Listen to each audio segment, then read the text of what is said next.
Did you start it or did I start it? I think you started the recording there. Okay, we're recording. Okay, we're good. Oh, great. Great. All right. Thank you everyone for joining us for our online poetry series, The Refuge of Witnessing with poet Peter Schmitt.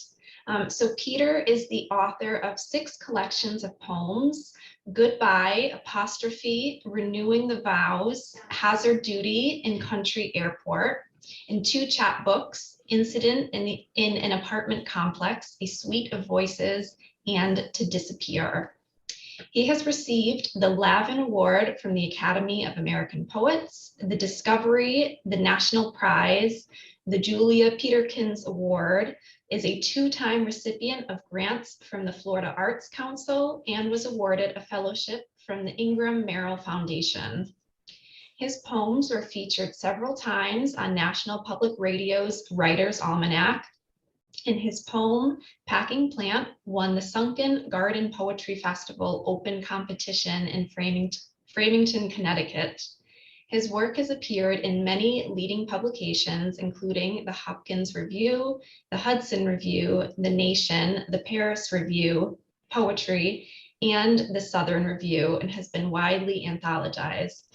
He has also reviewed poetry and fiction for the South Florida Sun Centennial and the Miami Herald. Peter is a native Miamian and graduated with honors from Amherst College, where he studied with Richard Wilbur and received the college's poetry prizes his junior and senior years, and from the University of Iowa, where his teachers included Donald Justice. He has taught creative writing and literature at the University of Miami since 1986. So thank you for being here with us today, Peter. Thank you, Rachel. Appreciate it. And thanks, John.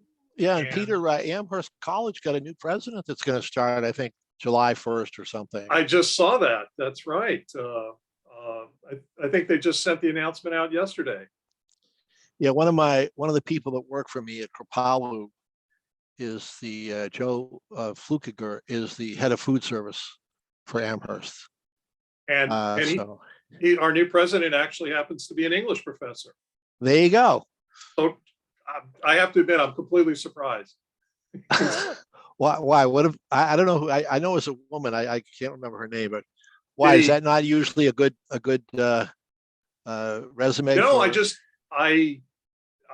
admit that an English professor was selected. It seems like more and more colleges and universities are going with more business-oriented professionals. Yeah. But he's an Emory faculty, and I'm not familiar with him, but I wish him the very best, and I'm sure that he's been very well vetted and will be a terrific choice. Yeah, it's a good place to be. Well, up in that whole area with the 5 colleges, it's a good place. So it's nice. Oh, I loved it there. Yeah. Yeah, I went to UMass Amherst, so I spent a few years there. So. Oh yeah, down the road. Yep, yeah. Right down the road. Yep. Did you take any courses at? No. I was not the most studious during my college time, so I applied myself when I went to grad school. So no, I didn't take any course at Amherst or Hampshire. Hampshire, you could kind of do this like 5 college crazy create your own major thing, but I never did it. Right. Now, that was in the early 70s. It was like, I don't know, why would you want to take a course at Amherst? Someone would say, like, parochial thinking back then. Yeah. So let's dive in. We start with Refuge. So what does Refuge mean to you, and where do you find it for yourself? Yeah. Well, personally, I find my refuge in places like, in terms of like reading and reading all kinds of things, and in sports, in movies, in music. For me, physical exercise is very important also. I can find refuge in day trips to the Everglades, down to the Keys from here in Miami. Yeah. But poetry itself is not really a place for me to seek refuge. For me, poetry is more of a confrontation with reality. It's not a. I'm not seeking necessarily comfort or solace from poetry, and I think that's probably reflected in my writing. I want to tackle reality. I don't necessarily seek, as I said, refuge from it. I mean, certainly among the reading that I do, certainly a good deal of it is poetry. Yeah, so and- the confrontation part, is Yeah. that kind of like poetry is, like the two rams that charge into each other? Poetry is hitting reality, and Well, I poem think so. will drop out at the end. I think in a way. I mean, for me, it's a matter of engagement. Yeah. It's a matter of engagement with the world, and it's a matter of engagement with the self, and wherever the self and the world intersect. Again, it's I don't want to be afraid of tackling any subject, but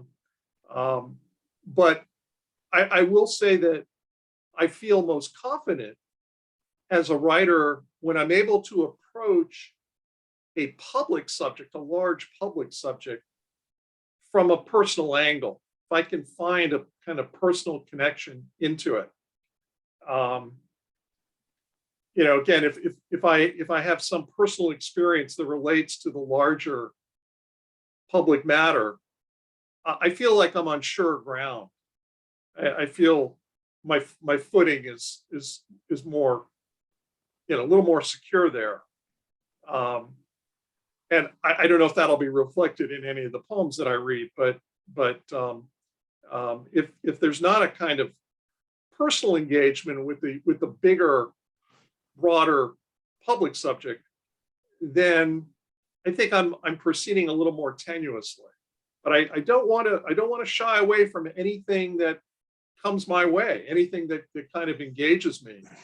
I want to try to deal with it as best I can, and that's always been the way. That's always how I've approached it, and that's what I look for, I think, in the writing that I read as well.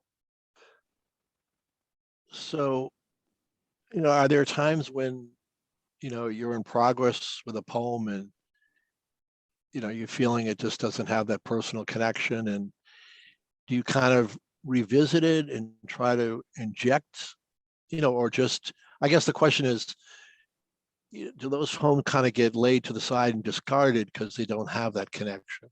Well, sometimes that can be at the heart of why a poem isn't working. Yeah. Sometimes there's too much distance between me and whatever the material might happen to be. Sometimes the opposite can happen. Sometimes you can also be too close to to a subject, and you don't have the necessary distance. It's finding that perspective. It's finding that right angle, that means of approach to the subject that I think is important. But I mean, for lack of a kind of a personal feel for experience, the poem's not going to go anywhere. So that does happen, and if you're paying attention to what you're doing, you'll realize that. And I don't know how, if there's a whole lot you can do about that either, if you don't have that. I feel that sort of necessary relation to your subject, it's hard to artificially manufacture it. Now, maybe if I were more truly a fiction writer at heart, I might be able to generate that, but I'm not sure that's where my strengths lie. So let me just ask you one more question, then you can read a few poems. Sure. Does the public issue kind of present itself and then you kind of engage it and you dig into some personal connection, or is there some personal memory or experience that then triggers, wait a second, there's a bigger play here, and I ought to be looking at how it's playing out in the world? Yeah, I think John, it can go both ways. I think things that happen on the sort of broad public stage can sometimes ring a bell, can send you back to your own personal experience. Yeah. And sometimes, if you're meditating about some aspect of your life, whether recent or in the past, you will discover as you go along that it may have that connection to events that are ongoing in the public sphere. So I think the is it, as you're describing it, sort of the headbutting moment, the moment of connection, of impact. It can happen any number of ways, really. Yeah. Yeah. You hope that you're receptive to it. You hope you're agile and you're nimble on your feet and you can respond to it. Yeah. And nice. Yeah, Nice, and that's and sometimes you're not. Sometimes then or you don't realize it until the moment may have passed, and it's hard to get it back sometimes. But yeah, I know that feeling. Yeah. So are there a few poems you'd like to share with us? Yeah.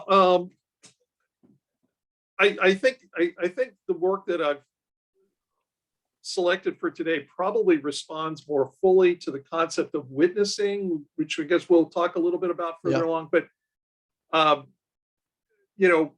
about sort of what's happening out there. I mean, right now here in Miami, we've got mixed clouds today, but we may have a tropical storm on top of us tomorrow and through the weekend. And that, of course, that puts me in mind of hurricanes in the past.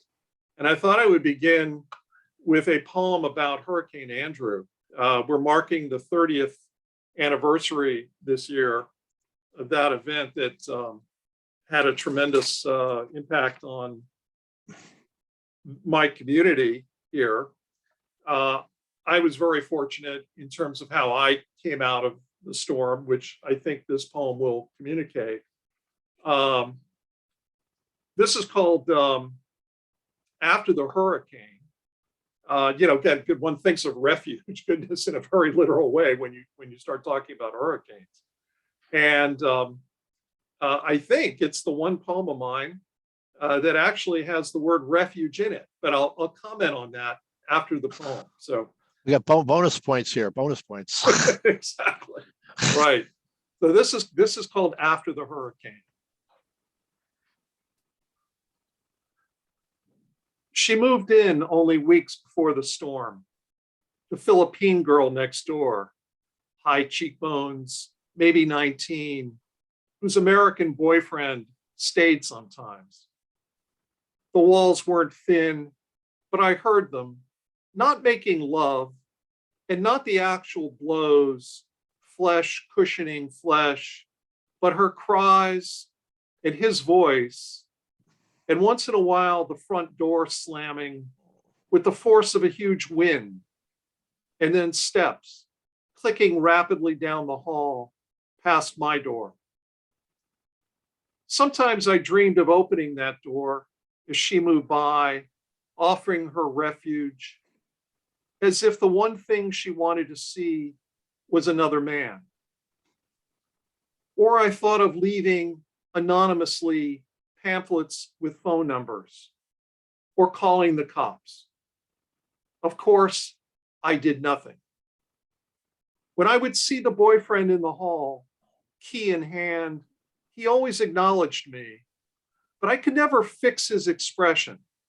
Between a smile and a glare, wondering possibly if I knew, or just not caring, knowing correctly it was not my business. But she and I exchanged no words until a couple of days after the hurricane. The power was still out, and the late August heat made our apartments almost unbearable. I was lugging in a cooler as she tried to catch whatever breeze might be stirring. We met at the rail and swapped storm stories, looking out over a courtyard of wreckage, its broken palms and toppled antenna. We both had cowered in a closet, hiding inside when the building itself began to shudder, all 4 floors, and laughed now to think of each other huddling out those long hours, not 30 feet apart. I didn't ask if she had been alone, and she didn't say. In the retreating daylight, from the corner of my eye, I skimmed her face and arms for signs and saw none. But we stood there lingering as my bag of ice slowly melted, neither wanting to go back inside. And I had to remind myself that we were the lucky ones, that those thick walls had saved our lives probably, and everything in those lives was still intact. We said instead all we were allowed to. How good a long soaking shower would feel. How we dreaded one more night sweating by candlelight. Before we went in, our outlines swallowed up. One of us said, and the other agreed, that life couldn't return too soon to normal. Yeah. So you can see that, when I use the word refuge in that particular poem, I was using the word only in a way to sort of reject the concept that at least in that particular case, first of all, who was I to offer refuge to a young woman like that, and nor that likely any could be found really for her, or certainly nothing that I as a neighbor, particularly as a male neighbor, could offer. So I think it's interesting, again, reviewing my work for the concept of refuge. There's an example where, again, where it doesn't always come through. It's not always terribly effective. Well, we've been, you mentioned, of course, Uvalde, the terrible Texas incident. And that got me thinking about how different things were in my childhood, I guess your childhood, from the way kids have it today. And that made me think of another poem from my second book. The one I just read after the hurricane is from my second book, called Hazard Duty. This is a poem called Under Desks. Was it 1966?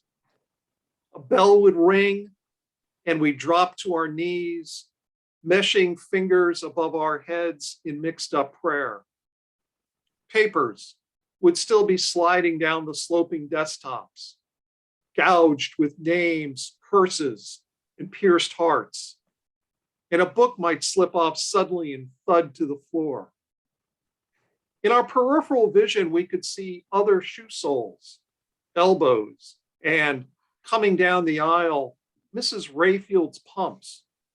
Why wasn't she under her desk too? Then a second bell rang, and bumping our heads on the metal belly bulging like an airplane's, we came back up to a world and lives we could not practice for. Where just hours later, beneath those same desks, we might be passing notes, an intricate network of spies already. Who loved whom? Our missives betraying, evidently, no sense of pending mortality, unless it fueled their urgency. So much of what we've managed to forget first came to us above a schoolroom desk. So much of what we've never quite learned happened lower down, at knee level.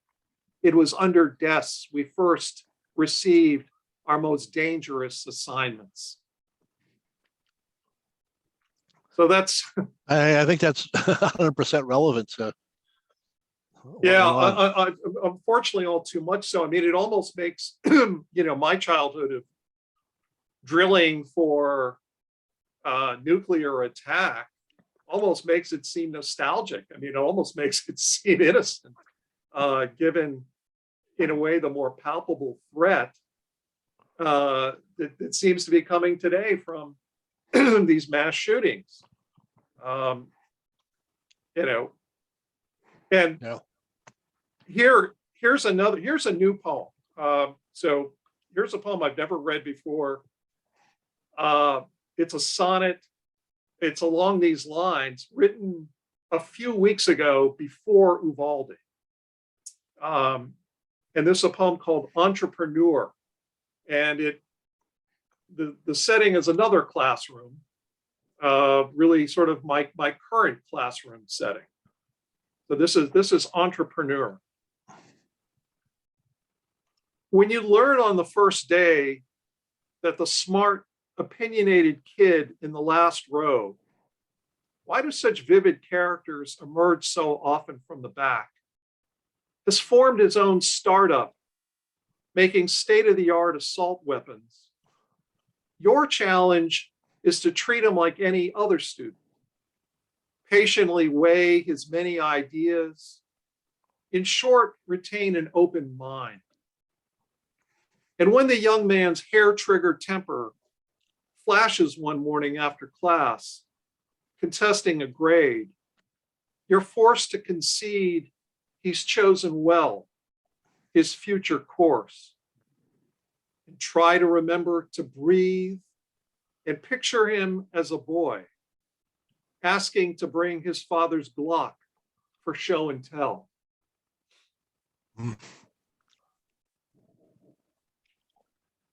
Well, you know, this subject does hit home for me pretty personally, because a number of years ago, I happened to find myself actually in the middle of an active shooter situation. Once again, I was incredibly fortunate to come out physically unscathed from that particular moment. I just give you a little bit of background about it. My next door neighbor, immediate next door neighbor in my apartment complex, clearly had some mental issues, and for really weeks and months, he'd been harassing other neighbors in the building, mostly elderly women. This was a guy in his early 40s. I brought it to the attention of management. They might have been aware of it, but they largely dismissed it. But the incidents with him were beginning to escalate. And I guess eventually they found grounds to evict him, but it wasn't for it wasn't for the harassment. It was for some unpaid maintenance fees or something like that. They finally had enough on him. And one night he armed himself with a rifle and 3 handguns. He put on his uniform. He had actually gotten work as a security guard in the weeks leading up to this, probably to allow him to be in possession of weapons. He set his apartment on fire, and then he went on a rampage. He shot into 7 apartments down the hall, somehow skipping mine. He critically wounded a police officer, the first cop on the scene.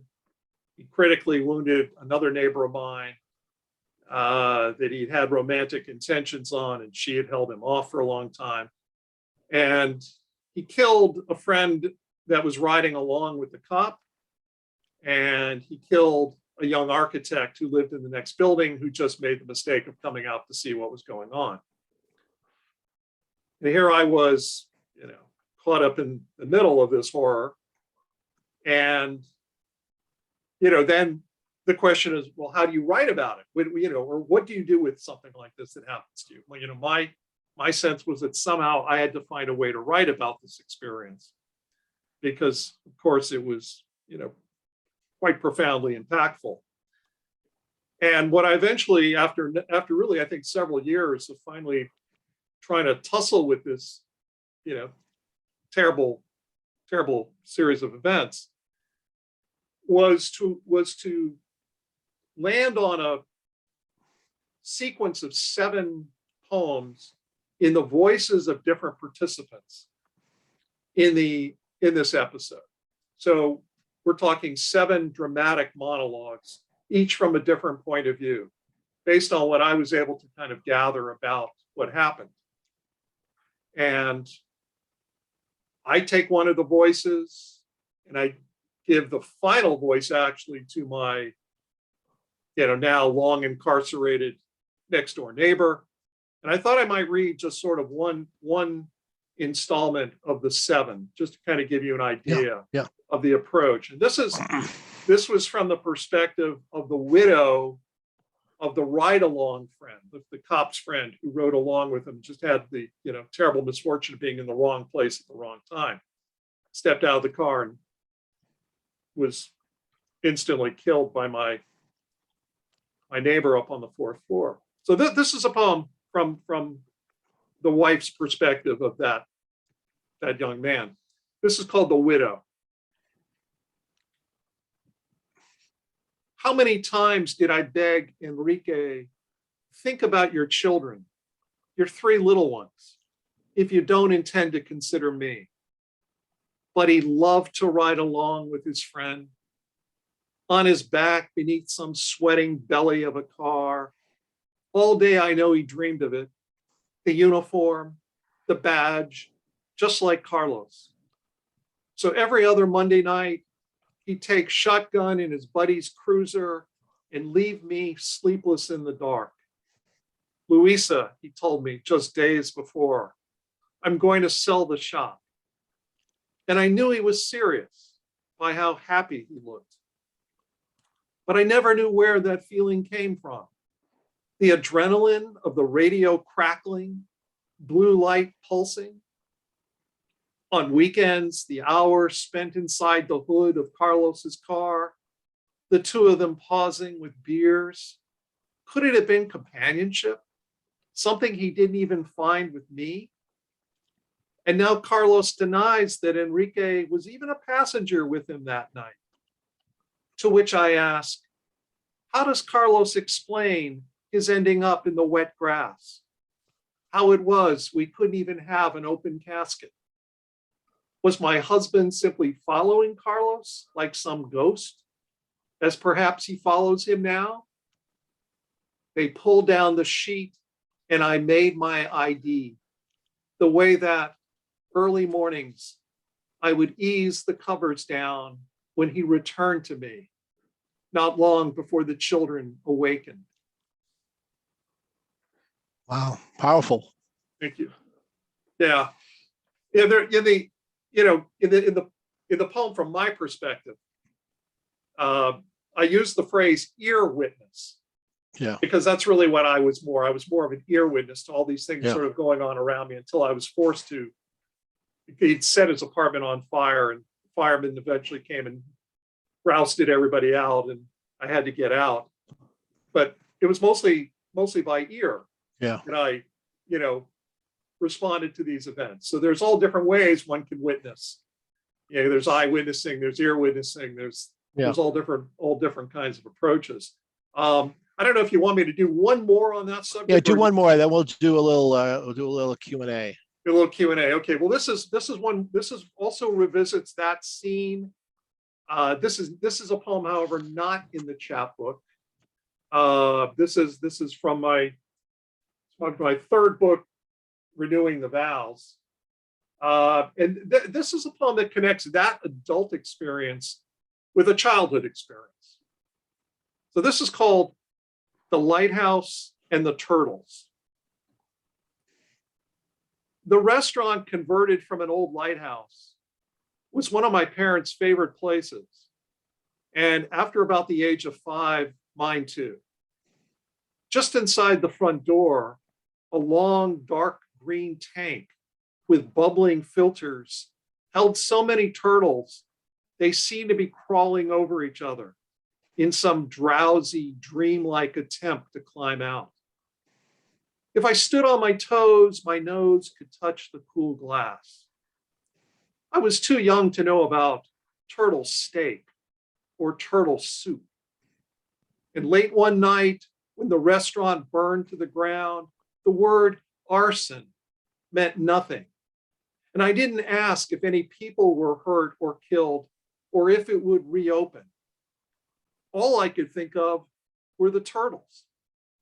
And I pictured the fire melting the tank and the creatures riding a great spilling wave down onto the floor, through the legs of the tables, out the door, all the way down the sand to the ocean.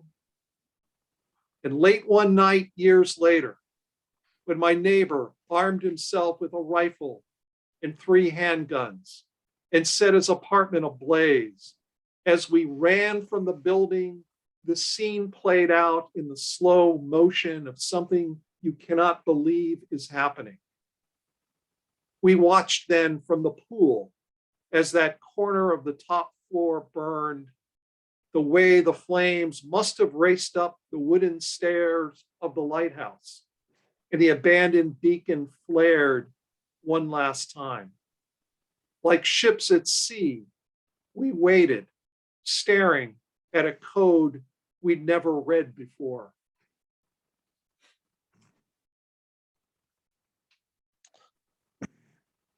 Well, Nice. maybe time So- for something lighter. Yeah, that's what I was gonna say. Yeah, I think we all need more caffeine after that. So, Howie, I haven't seen you on one of our programs in a while. Perry, I think you know the deal. Now's the time to ask Peter, some questions or make some comments if you want. Sure. If not, we'll go on to the second part.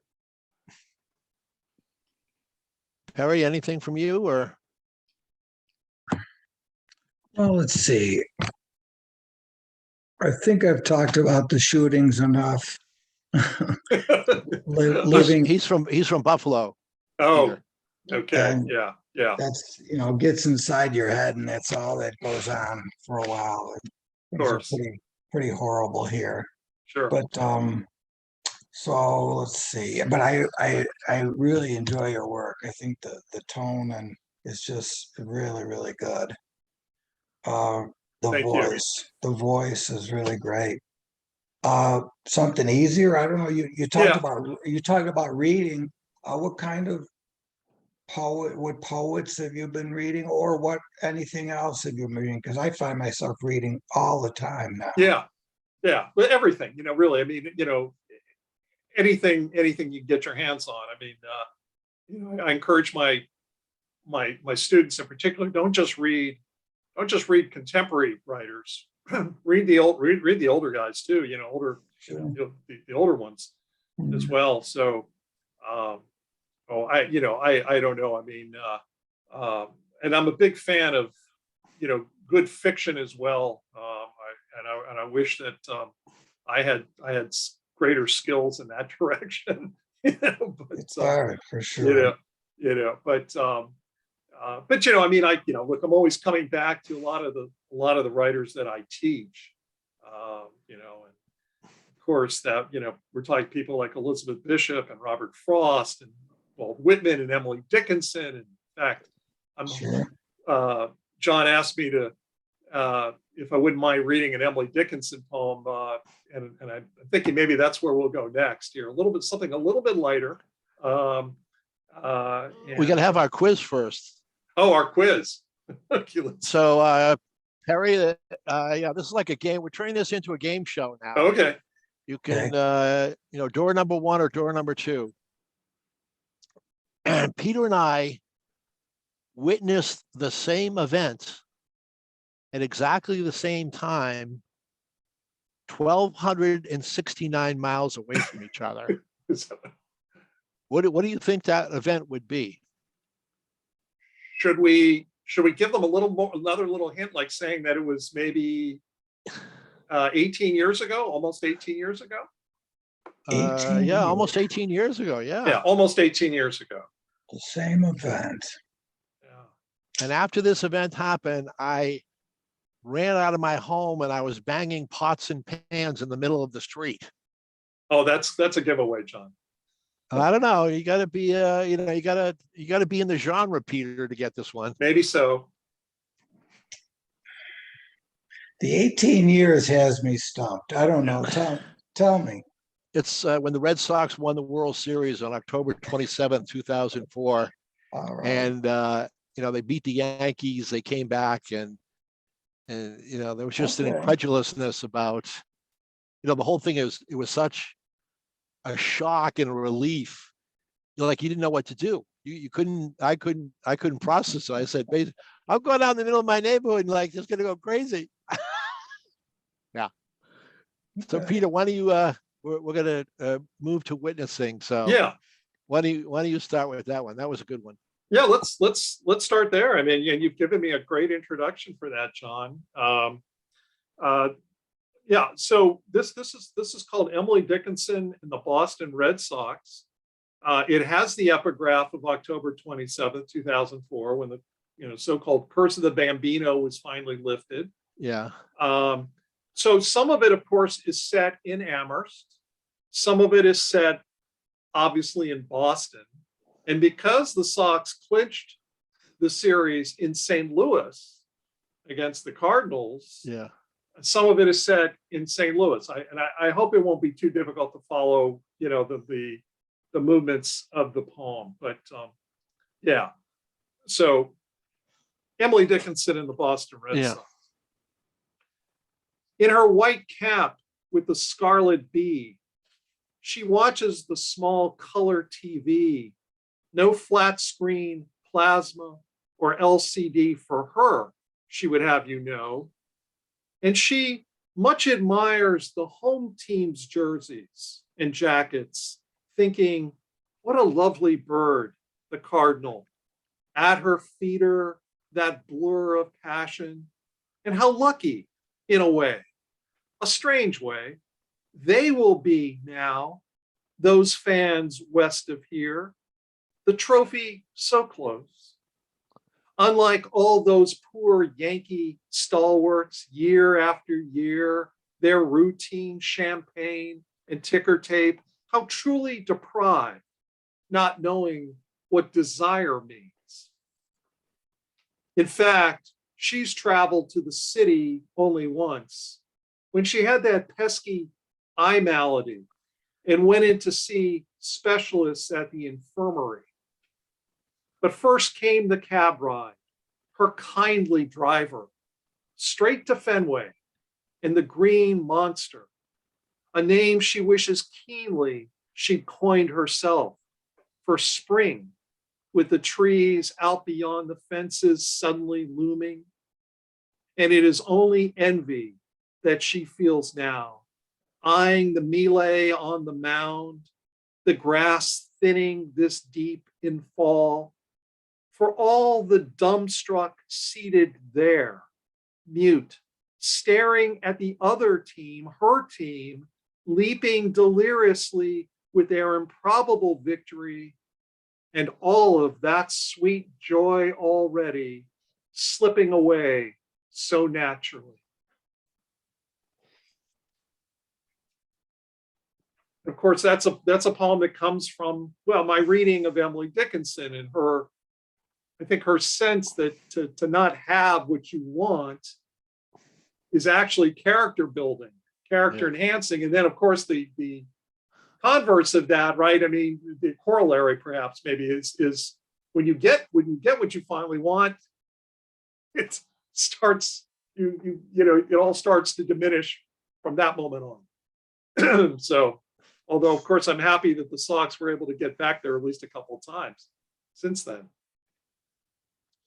Yeah, there's an interesting, I don't know where I heard it. There's an interesting, if you're surprised, it's this total 10-second experience. But if you knew it was coming, it wouldn't even have half the impact because so yeah, interesting. So what is, let's just play back for a second. So what is witnessing, because to me, I think witnessing is just can be very, very profound. So what does that, that mean to you, Peter? Well, it seems to me that almost every poem, if you think about it in a way, is an act of witness, isn't it? Yeah. It's you're trying to give voice to a human experience that you hope will resonate with others. At least, Yeah. I mean, that's my hope. I mean, I'm even when I'm writing about, these horrific events, that I wish on nobody, I'm hoping still there's a human element in there that others can respond to. And so, witnessing to me is a much more broader, more accessible subject for me, a theme for me, than I suppose refuge is.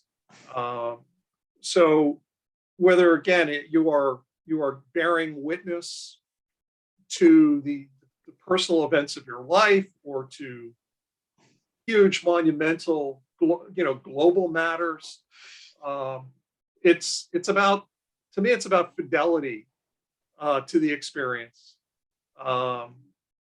It's about it being as honest, truthful as you possibly can be, to be as free from illusion as you can be, to try to see things as they are. This is what you hope. Goodness knows, I know Emily Dickinson, made that effort, and I think really the great poets that I've always responded to, again, they bear witness in the most profound sense, and are try to be as unself-deceiving as they possibly can. I think about the English poet Philip Larkin, who's another one of my personal favorites. He titled one of his collections "The Less Deceived." And this is what I try to aspire towards, is to be at least a little less deceived than maybe I've been in the past. That's again, when I think about witnessing, again, I think about faithfulness to the subject, to see with eyes as clearly as possible. And I always ask this question every week. Do you I feel like we're in a time of almost witnessing overload. Oh yeah. There's just so much, and it's like a never-ending river that never runs dry. If that's probably not a good analogy with witnessing, but it just keeps flowing. And so much of it bad. Yeah. Yeah. So much of it is horrific. Whether we're talking Uvalde or Ukraine or gas prices, or for some people baby formula, or under the knee of a policeman in Minneapolis. But I talked about earlier about finding a kind of personal angle into big subjects. Yeah. That are very much outside oneself. I was wondering if I might be able to read another. Yeah, go ahead. Another new poem here that, and this goes back to Dallas, November '63. Admittedly, not another cheery subject, but I was very young, and this is my little angle on that experience from the perspective of someone not quite even 5 years old yet at that point. The poem it's another sonnet, and it's called Models. For my 5th birthday, since I could recite all 35, I asked for the box set of model presidents I'd admired in a store window. Their period attire, breeches, stovepipe, tails, each 3 inches tall and commanding a little pedestal. Then Dallas happened. Thanksgiving shrank, muted. I wondered if my birthday even mattered. But 4 days later, I led my new toy cars in a slow motorcade out the front door, like on TV. One of them carrying Kennedy in a blue suit to bury him in our yard. To my mother's eyes, tears still came. A thimble passed for the eternal flame. Wow. So there's just my, kid's eye view, of that particular weekend. And the way events like that can influence an impressionable child. Yeah. And it, who knows? Who knows how far reaching, in terms of my own particular makeup, such a moment was, when you grow up with a moment like that, you see how that affects your parents. You see how devastated your parents are, even if you can't quite understand it. It's got to register, it's almost some kind of cellular level. Yeah. So I've always wondered something, about that. And it's a subject that I thought about for a long time before I was finally able to pull that sonnet together. Yeah, nice.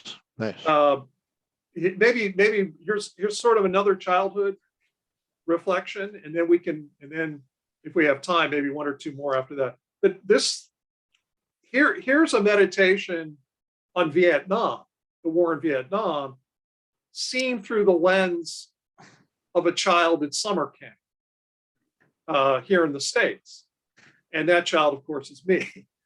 And so the poem is called First Summer Away, my first time sleepaway camp. And it bears the epigraph Ocala 1970, Ocala being upstate Florida, camp right near the national forest in that part of the state. So this is First Summer Away. My first letters back were full of homesickness. I missed the dinners at the kitchen table, even my collector's president's plate with its 30-odd airbrushed faces arrayed at the rim like pushed away vegetables.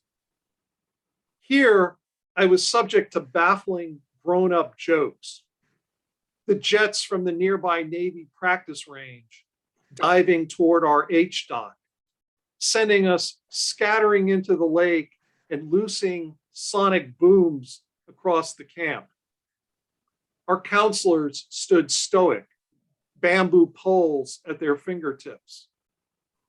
We knew that they were young enough to go away to war, but all that humid summer, they were also our parents, and after days with us, slept deeply. We waited for their slowed breathing, then crept out the screen door and down a trail of soft pine needles to the lake, where we gazed out toward the east. There, silent on the night's horizon, the orange flash of Navy bombs finding their targets deep in the heart of the national forest. Brief, brilliant suns appearing, then vanishing. We thought once that we saw the silhouette of a plane against the light, but knew by then the pilot would be well on his way back to the base and a peaceful sleep of his own. Nice. And having just seen the new Top Gun the other day. Yeah, we saw it last night with our kids who are 40 and 38. Yeah. Last time we went to the movies, Perry, I think it was, I don't know, 15 years ago, maybe, as a family. Yeah, it was like nostalgia movie night. Yeah. Yeah. I saw it in IMAX, with the whole theater shaking. Yeah, my son always goes to them twice. He went to see IMAX first, and then Yeah, it's too far away from us, and it, whatever time was, 9 o'clock at night, 45-mile drive. Oh, goodness. Yeah, Yeah. to come from Saco, Maine to get back up here. Now it's like, Yeah. let's just go to the theater with the swivel seats, and we'll skip the motion in the seats. Yeah. It's great though. It's like, yeah, we went to see, just one segue. We went to see Downton Abbey Monday night because we rewatched that again. Perry, there were 5 people in the theater, 5, 2 of us really? and 3 other, and there was 150 seats at least. Yeah. How was it? No, it's good. It's such a bygone era. No, they did a good job. Hmm. They did a good job of, but there's always one cast member that's not around. Like Mary's husband's not in the movie. You're always getting a telegram that he's somewhere else chasing motor cars or something. He can't drive because Mary would kill him. But no, it's good. It was very entertaining. Hugh Bonneville must have gone on some tremendous diet. He looks like he lost about 30 pounds. No, it's good. It was a fun, but it's such a, it just continues to be, a place in the past that's very tough to imagine at times that it even existed. Hmm. So, yeah. We have, how are we doing on time, John? Do We have uh, 7 minutes. 7 So you probably have minutes? time for a couple more if you want. Okay, maybe I can squeeze 2 more in. Okay. Here's a poem called Shoe Shine. And it speaks to some of the issues I think that we've been touching on here a little bit. I don't know if one can even still get a shoe shine. Can you still get one? Maybe at airports? I don't know, but here is a poem, Shoe Shine, again from a couple of different perspectives. For the one on top, polished, sartorial, but abstracted as Lincoln on his memorial, fingers tapping the armrests or flapping his newspaper. Time at this connecting stop slows like winter on a mink-oiled little leaguer's glove. When each shoe is stripped finally of its upper layers of the world, a silver gold coin will appear at each tip, in which he will apprehend some reflection of himself, a type of license to renew his step for the next leg of his trip. The one on his knees, snapping the cloth back and forth, could make, if needed, a 2-stick fire for food or heat. And as he shoulders into his work, the slightest toehold of light does take, over which he huddles as if to shield from the wind those least sparks. His cloth gains speed, and until it is itself a blaze, and then with a noise like a pop, the shoes are complete, and they move down and away, dark souls flashing below the fading heels. And even though that poem dates itself with the shoe shine or the newspaper reference, who reads a newspaper anymore except me? I think it still manages to speak to certain inequities that persist, unfortunately, in our society. And maybe I'll finish with one more that deals with witnessing on any number of levels. And it's called Conversation in Camden County. Camden County being as in New Jersey. The last home of Walt Whitman, whom I mentioned just a little while ago. Conversation. Camden was at one time the murder capital of the U.S. Yes. Yeah. Or the gunshot capital of the U.S., which is right. Indeed. Yes. Yeah, I drove down there once when we lived in New Jersey, and it was like, we were going somewhere. And I said, I don't think I'm going to get out of the car. Yeah. I think things are a little bit better in Camden these days, but maybe not a great deal. Yeah.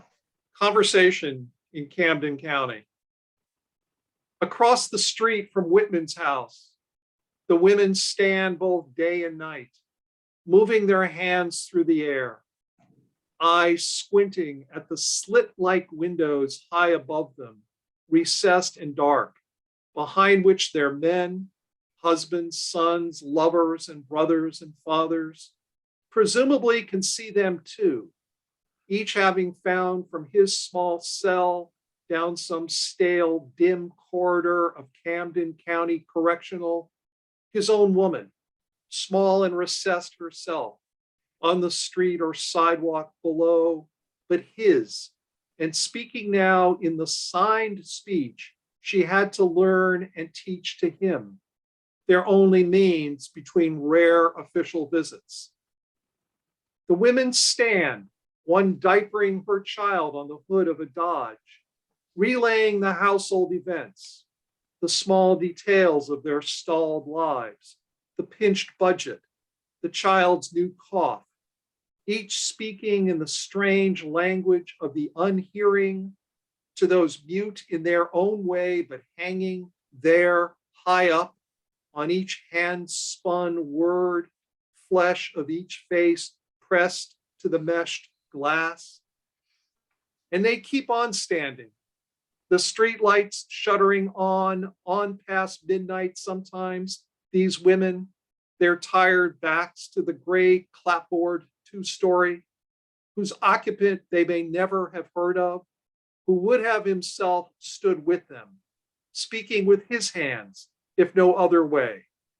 Patient too, for those who will return, those men who will not. All of them, women and the old homesteader, would stay until their wrists ached, lifting each unguarded word toward these men they can only trust to be there, still waiting. And I hope I've not exceeded my time frame here. And I have certainly enjoyed our conversation, John. And want to thank you again and Rachel and Stockbridge Library for this opportunity. Yeah, it's been great. No, it's just been great. It's been great to, Peter and I are big sports fans, so we had a little NBA post-Celtics Miami Heat analysis, and yeah, and I wish you good luck tonight, John, and in the series against the Warriors. Yeah, I can only stay up in it for the first half. It starts at 9 o'clock, which means in NBA land, it starts at 9:20. Well, what do you do? I mean, are you going to tape it and then get up really early? I'll probably tape it, but part of it is just, I don't know. Basketball is a tough sport to watch, and the whole thing is, they're just parts of the game where I feel like I'm becoming my dad, where he used to yell at the TV and ask WTF, like, what is that on the TV? I have no idea what basketball is anymore. I have no idea. It's like people running into people like linebackers, or they're traveling and taking steps. I don't know what it is. Well, my dad, who was a tennis player, never quite understood basketball. For him, it was just a bunch of big guys running up and down the court, trying to put a ball in a net. And he never, I tried to explain the ballet, the orchestrated moves, to little avail. So Well, good, very good. We got to sign off now. Peter, thank you again, and great to renew our friendship and have some good chats. Now I know that if I've got any sports rants, I can just throw an email out there, and very good. My pleasure. Very good John. to see you. Thank you. And, thanks for doing this. We're not going to be here next week because I'm in Chicago having a little mini vacation. So we'll be back on the 16th with, I think, Emily Perez, who's going to be really nice. So go to Wrigley Field. Yeah, no, they're not in town. They're not in town. One of my good buddies from them is an usher now. So I was gonna Perry jam him up to get us like a good seat because he's an usher. I love that. I love that ballpark. Every time we I live go 3 somewhere, blocks I try away. to go to a game, and I love that one. But one thing is, I don't know what it's getting. So a month, I guess 6 weeks before we got married, because I was living in Chicago, and my future wife now for 43 years, we lived 3 blocks from Wrigley. So the second day we were there on a Saturday, all of a sudden we hear the backyard, all the trees are like vibrating. There's nothing else. There's no wind anywhere. There's nothing. One of the Cubs hit a home run 3 blocks away. And basically all the trees in the neighborhood are vibrating like this. It was like the weirdest experience. We're walking the backyard. It's like, what are we in a 6 by 6 foot hurricane? Trees are applauding. Yeah, Wrigley. Yeah, Wrigley. Yeah, good stuff. All right, listen, I got to go before the. Thank you, Perry. Thanks so much. Thank you. Yeah. Thank you. I enjoyed it very much. Really appreciate having you here. Thank you. Yeah. All right. Take care. Take care, everybody.